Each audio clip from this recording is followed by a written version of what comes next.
Hey folks, hope you're all doing well. Welcome to Mr. Random Forms of Therapy. You're not crazy, it just seems that way. And for this video, I'm going to be going over an article.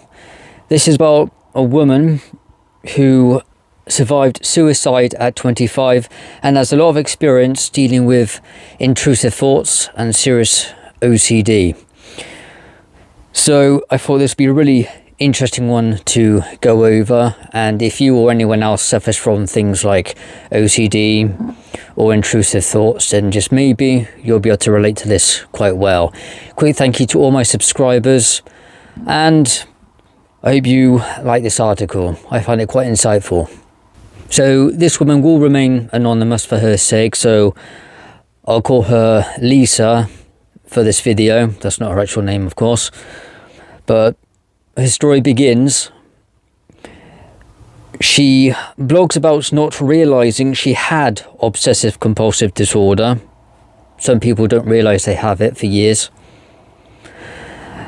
And how this diagnosis helped her to make sense of the thoughts she'd been having since childhood. So that's a long time to have them. Having survived suicide at 25, Lisa started her life as an entrepreneur with a mission to support others with their mental health. Similar to me.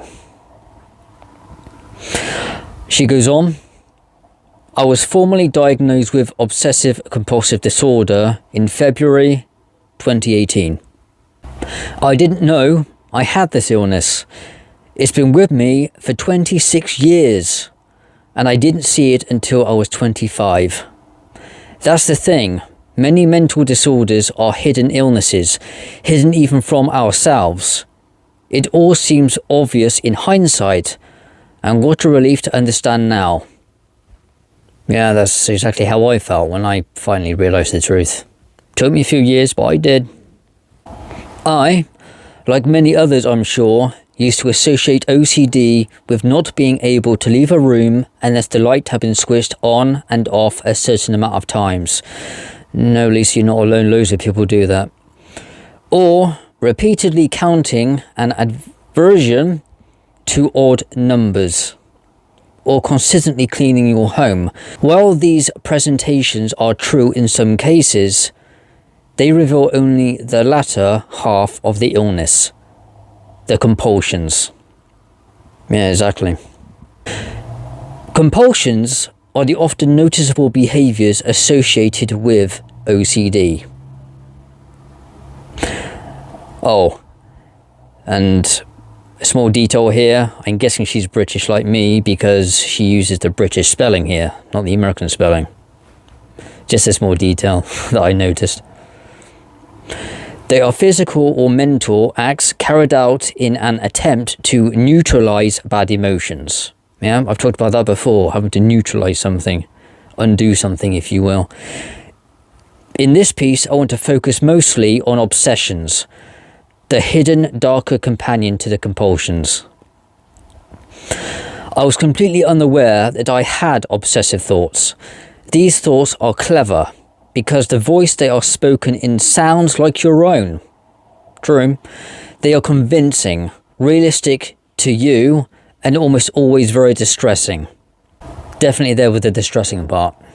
These thoughts, or my OCD rather, live somewhere in my brain. Research suggests that both the structure of the brain and communication from neurotransmitters are markedly different in OCD sufferers. However, it is not yet fully understood. I can note that my OCD feels very different to my depression, but that is best explored separately. My intrusive thoughts, intrusions, have always been violent. From as young as 4, I remember thinking about death, a little older about killing, murder. Under the age of 10, I would constantly be haunted by thoughts of torturing people around me. Notice she said haunted, so they're unwanted. Inappropriate acts of violence, and even though I didn't understand it, acts of sexual violence. These thoughts came in fast and in succession. They became constant, repulsive, extremely distressing and real. Lisa continues. When I was little, I recognized intrusions as bad thoughts. That's exactly what they are. I knew I shouldn't be having them, but I didn't know how to communicate them to others. They could be so frightening, it almost felt like my own mind was blackmailing me. To make matters worse, obsessive thoughts, ugly brother, consequence stepped in. Consequence took my compulsions and mixed them up with my obsessions. It reared its head in the voice that speaks.